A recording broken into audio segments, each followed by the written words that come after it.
Hey, Uplifters. I want to take a minute to talk about something personal to me. In my 40s, I started noticing my hair was shedding more.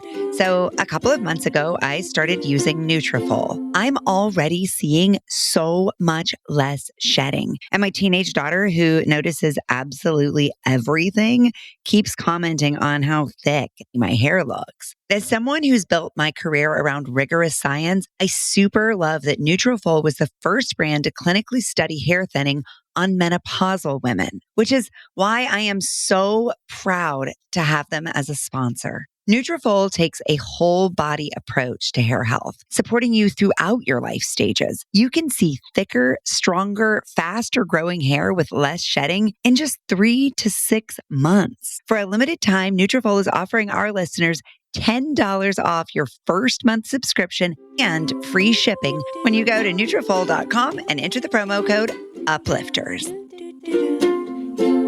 Welcome to the Uplifters podcast. I'm Aransas Savas, and today I'm so excited for you to come hang out with me and my friend Lakshmi Rengarajan, the host of the Later Dater Today podcast and a dating coach who specializes in helping people navigate romance and midlife. She brings such a refreshing perspective to dating after 40 and really challenges some of the urgency and maybe kind of desperation stories. You're going to hear in this conversation why standard dating advice fails midlife daters, some questions that you can ask to help cultivate meaningful connection. And these are really powerful, whether you're dating romantically or just like friend dating, and the power of our own unique individual stories in forming deep and meaningful relationships. Lakshmi's work in modern dating spans several chapters. She began designing in-person events for singles way back in the 2010s, went on to work at Match.com, and then was hired at WeWork for a first-of-its-kind job as the company's director of workplace connection, a term that she actually invented. Whether you're newly single, have never married, or just curious about redefining relationships on new terms, I hope this conversation will give you some practical strategies and maybe a fundamental mind shift in how we think about love, connection, and possibility at every age. Hi, friend. Hello. Hi.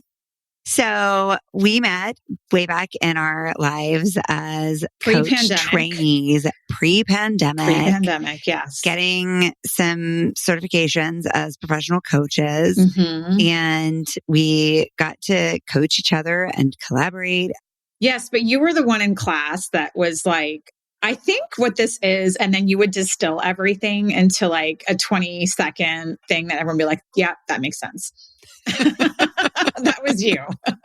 I like being known as that person. Yes. You were the person who asked the really tough questions that sometimes made the instructors stop and think and made us all stop and think. And the more I know you, the more true I know that is who you are. Oh, yeah, that can be a good thing. It can be a great thing. The world really needs those people. And I'm really glad to have someone like you in my life who asks hard questions about things that I might not even consider asking. As someone who coaches people in dating, that's probably a good skill to have. Yeah. Since you bring up dating, your podcast, The Later Dater Today, your work in dating have taught me so much about what gets in our way when we think about partnering and how we overcome our limiting beliefs and our fears to allow ourselves to connect professionally, personally, and watching you obsess over those details has made me more thoughtful and intentional. And so as we kicked off this series on late bloomers, when I was thinking about who we needed to hear from, one of the first names that came to my mind was Lakshmi Rengarajan, because I know you have thoughts. Oh, I have thoughts. And they will be meaningful for us. So why did you decide to focus your podcast on dating specifically? when I started it 3 or 4 years ago. I was coming off of the podcast that I'd hosted for Vox Media, which was about the history of the dating industry. I had spent so much time watching dating, and I noticed that everything about dating culture, everything about dating advice was stemming from who I call the standard dater. And the standard dater is that person that's sort of like in their 20s or 30s, and they are kind of thinking about marriage, long-term relationship, maybe building a family. And so because the information is organized around that outcome, it has deadlines and it has a sense of urgency and it has this sense of like, you have to find out who the good people are and the bad people are, and you have to label things. And that framing gets copy pasted and then applied to people in their 40s and 50s. And it becomes truth. And then that's where it doesn't actually serve people. Yeah. Because whenever, same thing with marketing or with health, whenever we orient around the 28-year-old or the 32-year-old, we miss out. Uh-huh. And it's not the most useful information. So my base thing was, what if you centered the 40 and 50 something? What if you centered their experience? And then how would the discussion fundamentally change when you didn't center marriage and the pursuit of family as a primary reason for dating? What paradigm shifts were there when you started talking about this specifically with older daters? I mean, so many things. One was just when I'm on the podcast or when I'm talking to people, the first thing is just even just that realization. Because a lot of times people, whether they have married or not, they're picking up a version of themselves that's in some ways 20 or 30 years old. And sometimes everyone needs a hard factory reset. Mm-hmm. And to just rethink relationships fundamentally. Mm-hmm. What is it that you want now? And how much of that is what you want? And how much of that is actually old programming or things that other people have told you that you should want because they're operating on old programming. Mm-hmm.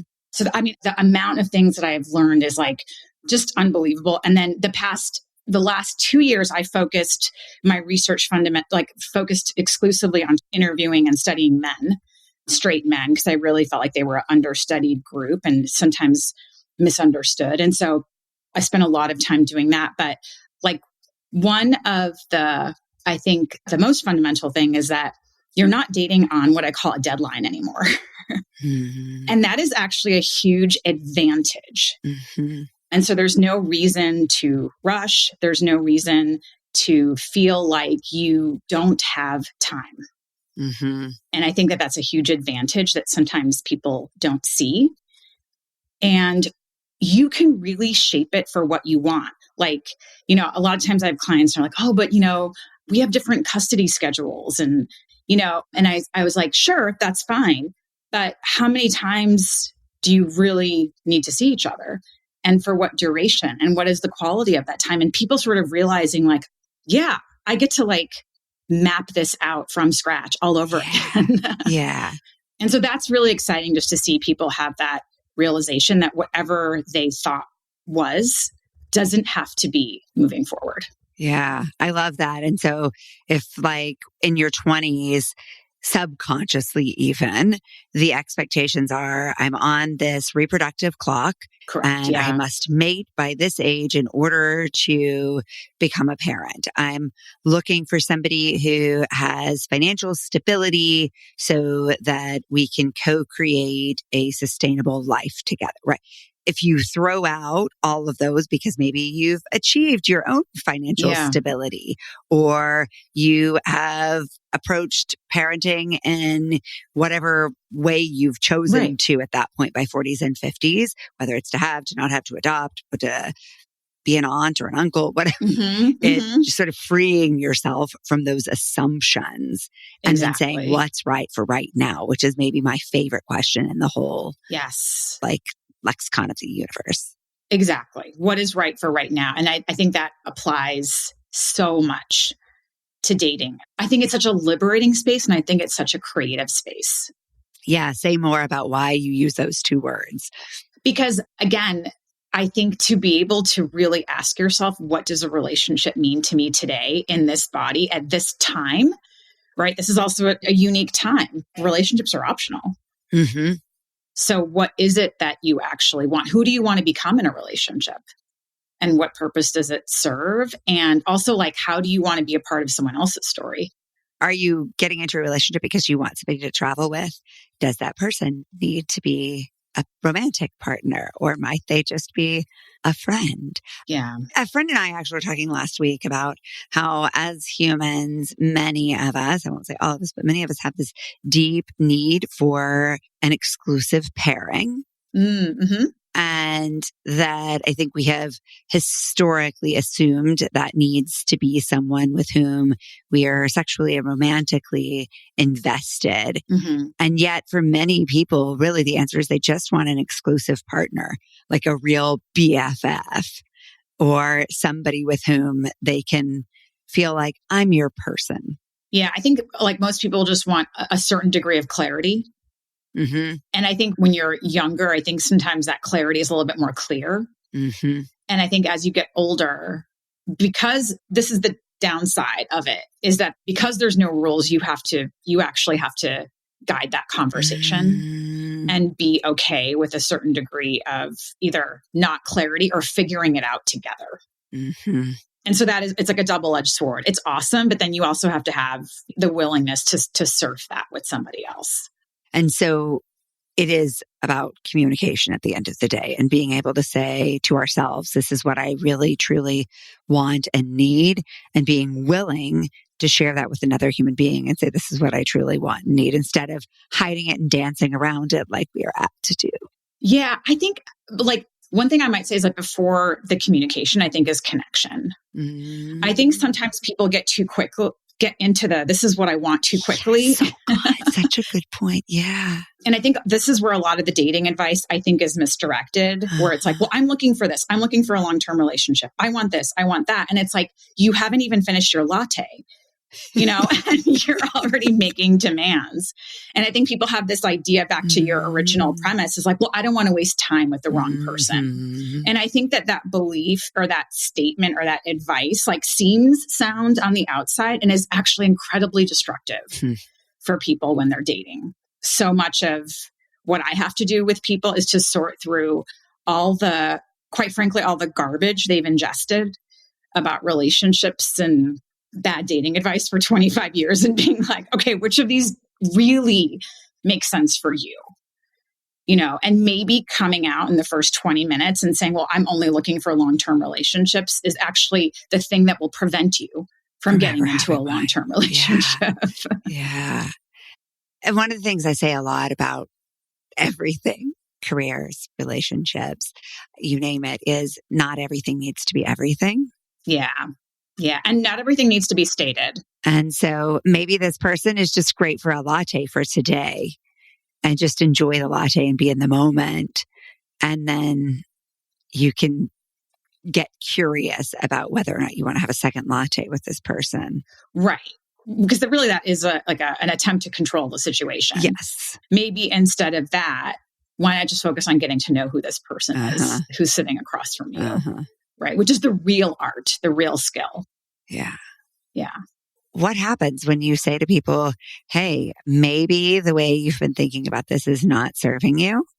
Yeah. Usually I get a lot of pushback initially. Well, nobody's ever offered an alternate reality or narrative. No. And it's really interesting that you say that. All of my clients come through my podcast. So they're like bought in. It's usually people that are not my listeners where I get the resistance. Like people I just meet out in the world at dinner, and they're like, oh, you coach midlife daters. And then they're like, that's the person I have to like contend with. The people that end up coming to me are very bought in. But I would say at a high level, when I'm working with people, generally I'm working with very successful, accomplished people who at some level have some kind of rubric in their head of how things are supposed to unfold, or how things are supposed to work. And the problem is most of the rubrics do not work in dating at all. In fact, they work against you in dating.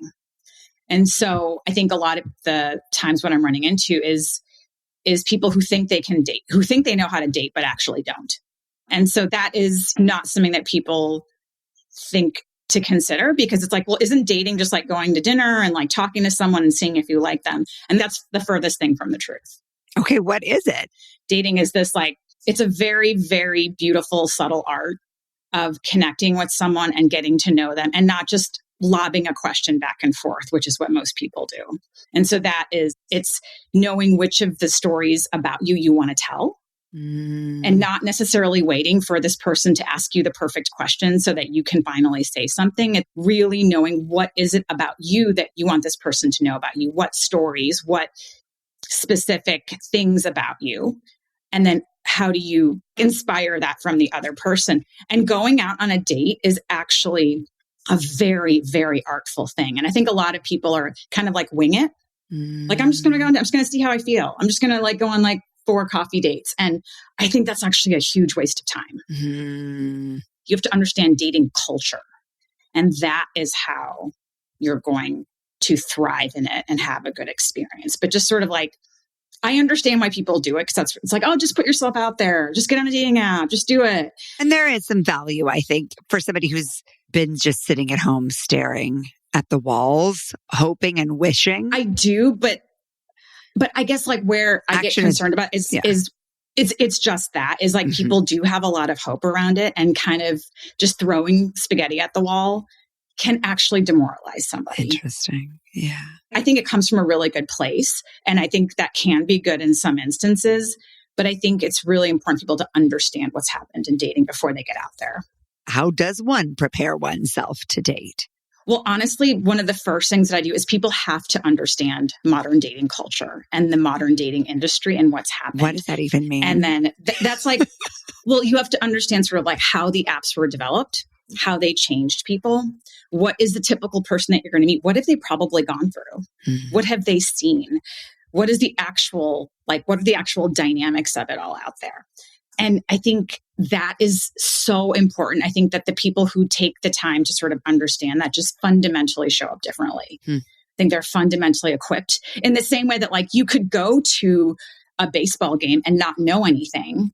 And you could still have a good time and you could still enjoy parts of it, but you'd be missing out if you didn't understand something about the mechanics of the game and the history and like, what do people actually like about this thing? You can do that, but you're going to have a fundamentally different experience. And so like, that's one of my favorite things to do with people is just to watch their eyes light up when they just realize, wow, there's this whole history, there's this whole culture behind dating. And it's not just swipe, put your picture up. There's actually like so much to dig into that can really empower somebody. Interesting. So it's collecting data so that you can feel more confident, not so that you can feel more overwhelmed, because it sounds intimidating. Like there's this whole history of dating apps and I have to understand all of that in order to get started. I don't think you have to be a historian, but it would be like, if anything, right? Like if you went to a new city or you went to tried a new cuisine, you might just want to have a little bit of sense of like what to look for, without, you don't have to go deep sea diving, but you at least want someone to like tell you what's in the pool and what to look out for. That makes sense. And then once somebody has their foundational understanding, what do they do? Well, then I think they try and figure out like how to make it work for them. And to not just have an online strategy, but to have like a holistic strategy for all the ways they're going to build connection into their lives, not just dating, but how are they going to build connection with their friends, with their neighbors? And then, and then also dating. And like, I think a lot of times people are just like, just tell me what app to go on. And I'm like, no, like that's not it. Like, that's not it. There are some differences between the apps and they all have like a slightly different tone. And there's some that I would probably recommend to some other people, but it's like, it's kind of doing the stuff before that. Who do you want to be? How do you want to show up? What are the things that you're actually going to talk about? How do you connect? Right? Like maybe conversation isn't how you connect. Maybe you connect in some other way. And then how do we sort of design your dating strategy to highlight the things that really bring your personality out? So just a lot of things that I think are easy to overlook, but can fundamentally change like not only how you date, but how long you're able to be out there. Because I think a lot of people like they get exhausted very quickly. And so it may take some time. And so it has to be something that you enjoy and are not trying to just like get out of this as quickly as possible, because that will have you making less than desirable decisions. That makes sense. And so you talked about inviting people to think about that first question they are going to ask another person.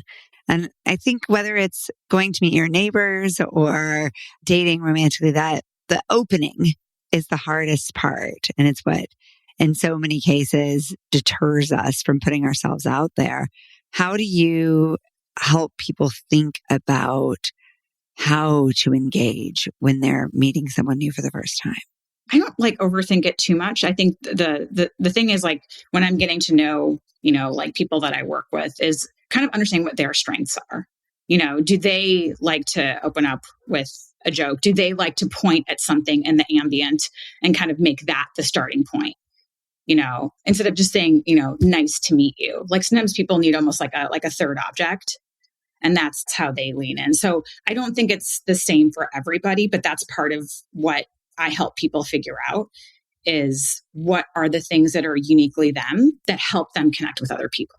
So it's like a two-part equation. Interesting. And is it the same for the story they want to share? How do people generally decide? No, it's all different. It's all different. No, because everyone's different. Yeah. And if I'm working with an engineer, sometimes their tendency is to think that their job is boring or nobody wants to hear about it. And that could not be more further from the truth.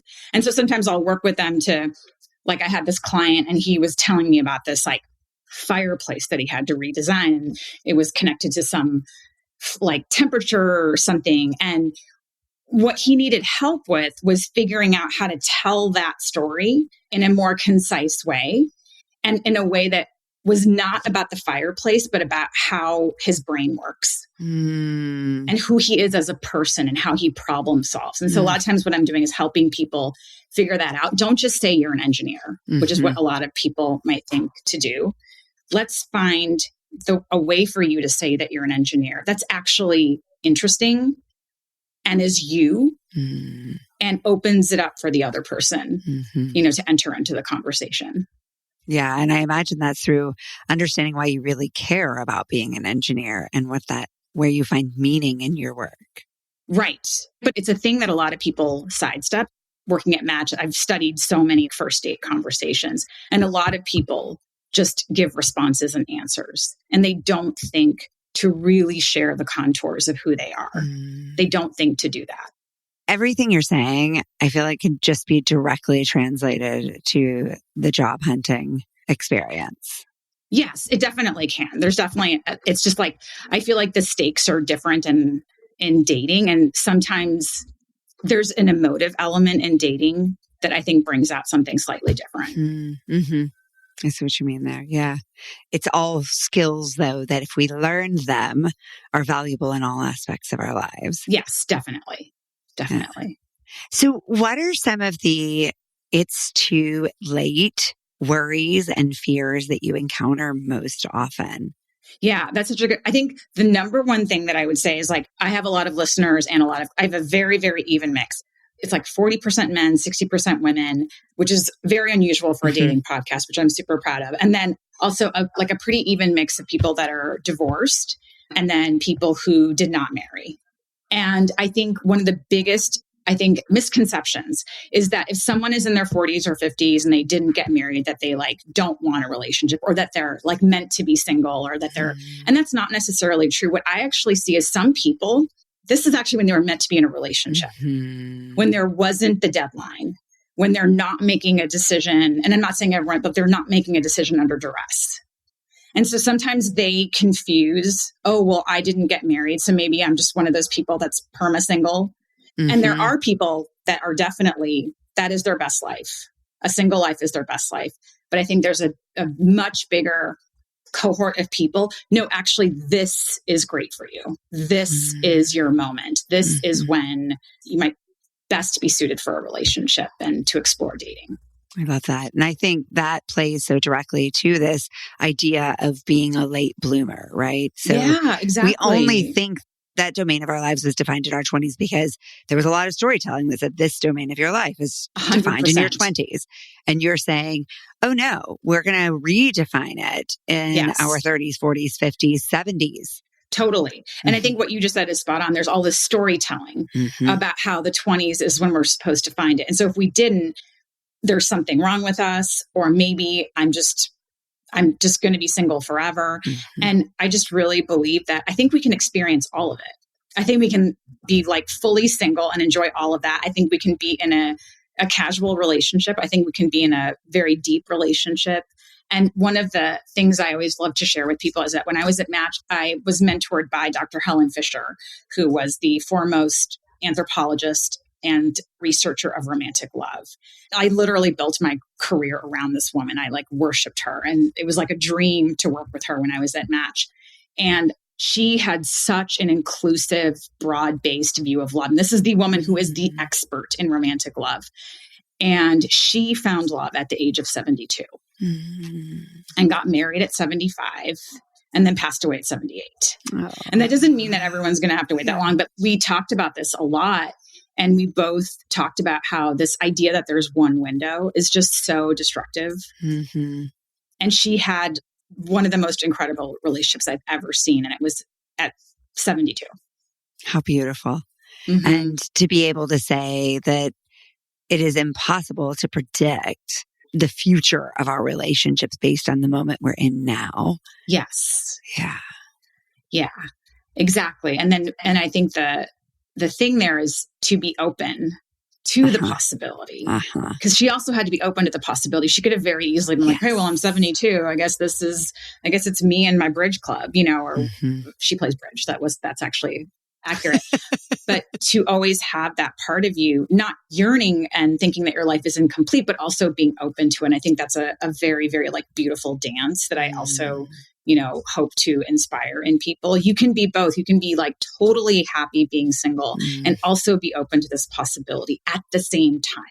Say more. So I think our culture loves labels. Yep. And it's and like binaries. Yes. And I think people, especially in dating, they're either like on or off, as opposed to sort of like always, having this continuous vibration and frequency open to anything. And I understand why it's hard, right? It feels like when you're looking for, you have to sort of actively announce, like, I'm looking for a relationship, I'm looking for a partner. But I've just noticed, like, I mean, that can work, but I think as you get older and you don't have a deadline, and you are going to be, I mean, that one of the most interesting things in the 40s and 50s is, how many people are coming back into circulations, for lack of a better word. And you just don't know when it's going to happen or who's going to show up. And I think that is like really, can be really exciting, but you have to be like open to it. I'm glad you brought up supply and demand. Because I think that's one of the things that comes up a lot is there's low supply available. And so part of the reason we think we've run out of time is because we feel like we've run out of candidates. I'm making this sound like super clinical and professional now. I'll push my glasses up on my nose. But you're right. It's changing all the time. It's changing all the time. Yeah. And it's just different. And I think, again, like this idea of like yearning for how it used to be is just like not a helpful exercise. It's different. And then, because if you're just looking at volume, like it's never going to be like that again. But if you're understanding that like it is a dynamically changing dating pool at all times, that's different. Yeah. I love too that you're alluding to something that I feel like I hear so often women especially talk about. At a certain age, they become invisible and that they are no longer seen as a romantic partner or someone desirable, or losing their own feeling of being desirable. How true is that based on your work? Yeah, I understand it. And it's also not what I see. Yeah. Yeah.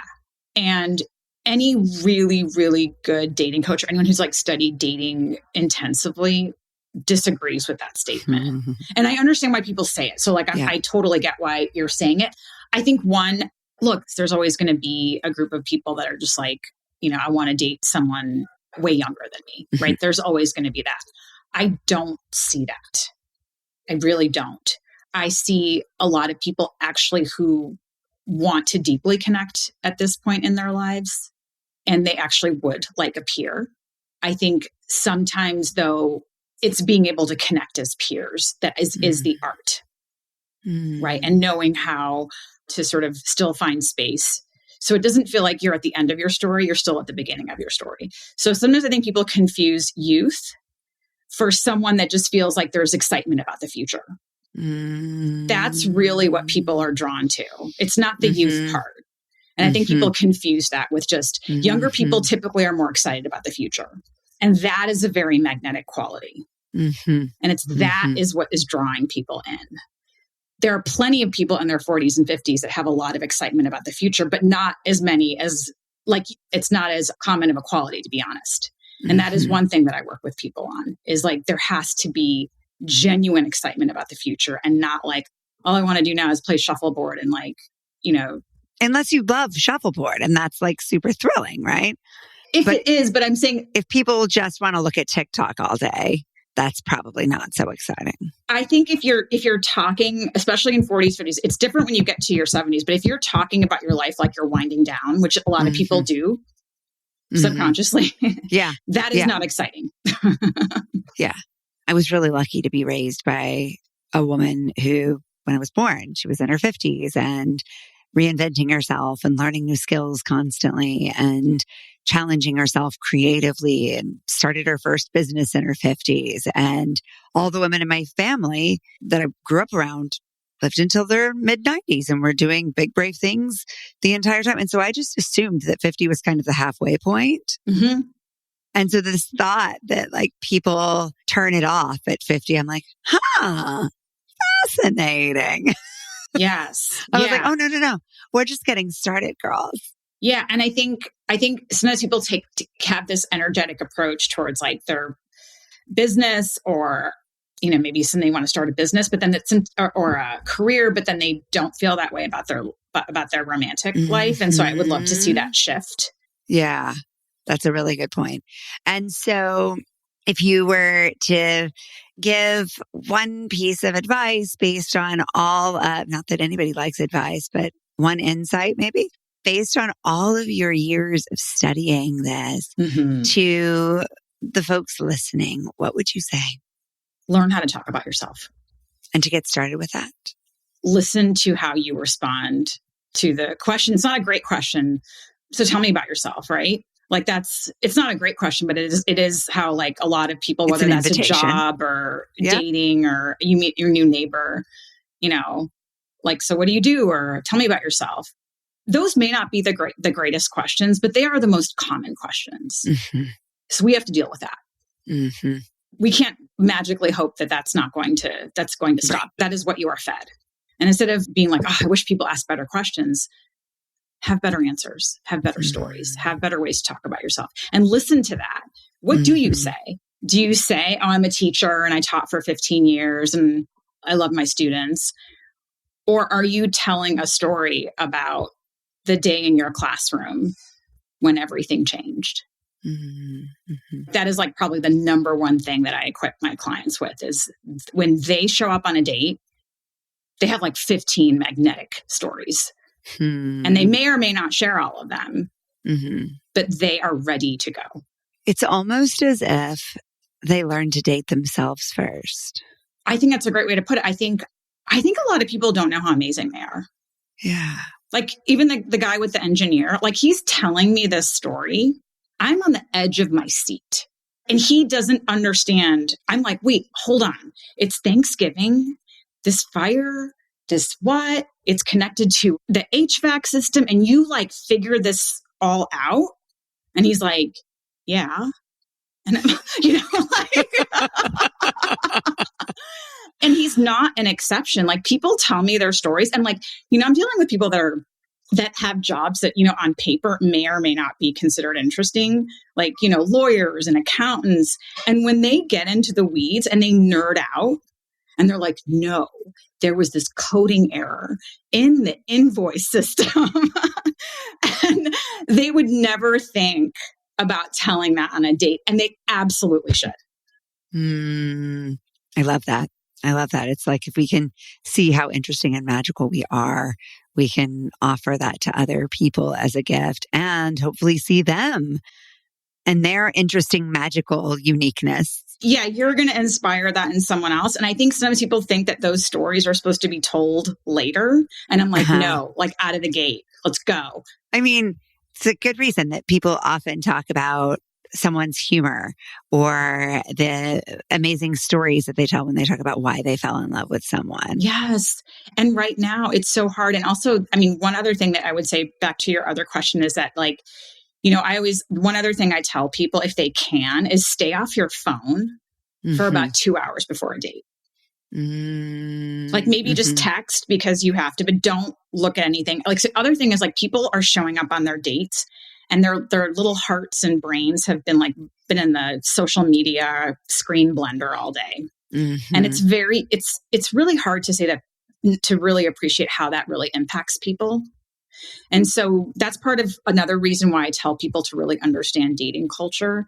Like you're coming to someone, not only have they been maybe on like 6 dates that week that didn't go so great, or they're like, talking to other people, but like, we don't know what they've been like snorting on their screens and how that affects them. Yeah. And so like, that is like a tip that I give to a lot of people that they are like blown away at how it changes things. Just stay off your phone for 2 hours before a date.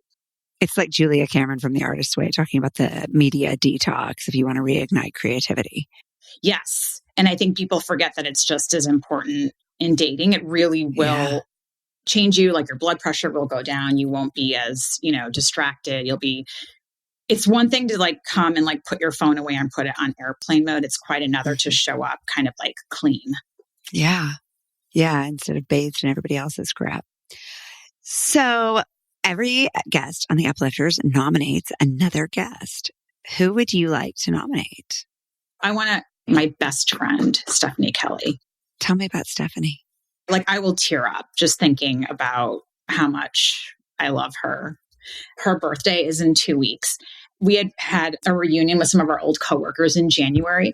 And she had said after, she's like, oh, it would be so fun. And I was like, what? I was like, if we had a book club with like John and Doug and Kurt, 3 guys we used to work with.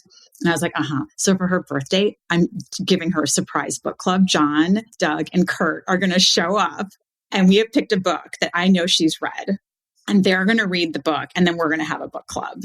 So I'm like so excited to do this for her. But she's just like, there's no one outside of my family that I just feel like has my back at every moment and is always like rooting for me. And we've been best friends for like 15 years. And she's just a remarkable person.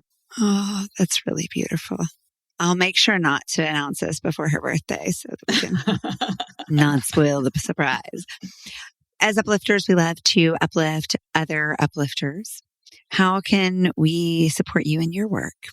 I have like a bigger mission. I always want and hope for people to sort of believe in romantic hope.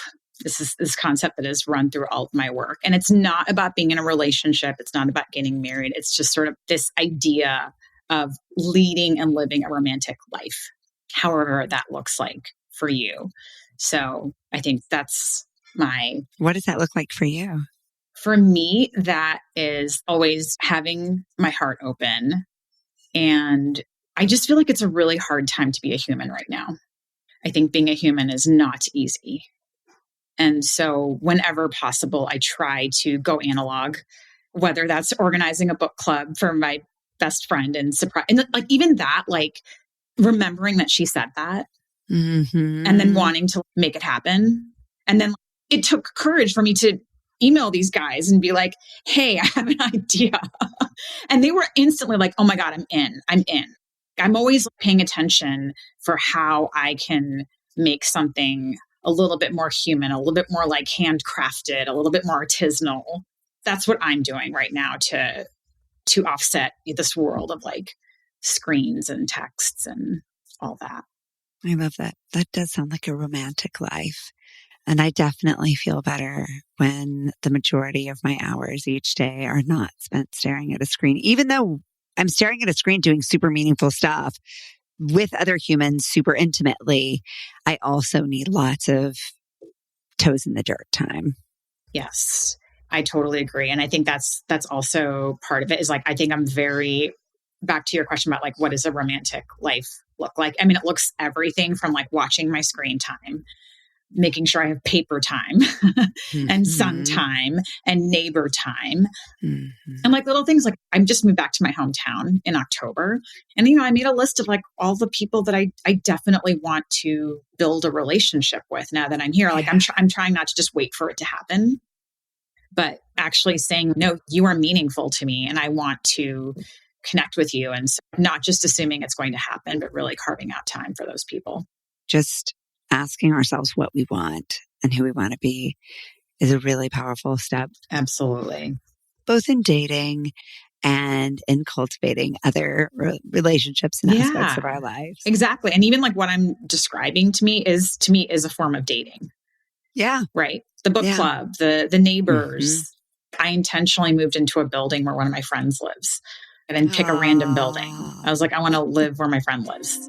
So those choices, I think, are part of like living a romantic life. It was really good to see you again, my lovely friend. It's good to see you too. Thank you for listening to the Uplifters podcast. If you're getting a boost from these episodes, please share them with the uplifters in your life and then join us in conversation over at theuplifterspodcast.com. Head over to Spotify, Apple Podcast, or wherever you get your podcast and like, follow, and rate our show. It'll really help us connect with more uplifters, and it'll ensure you never miss one of these beautiful stories. Mwah! Big love. Painted water sunshine with rosemary and thyme. Dwell in the perplexing, though you find it vexing. Toss a star and hover, be your own best lover. Relish in a new prime, plant a tree in springtime. Dance with idle hindsight, bring the sun to twilight.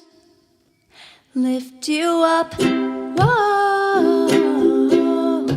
Lift you up, whoa. Lift you up, whoa. Lift you up. Lift you up, whoa. Lift you up, whoa. Lift you up, whoa. Lift you up.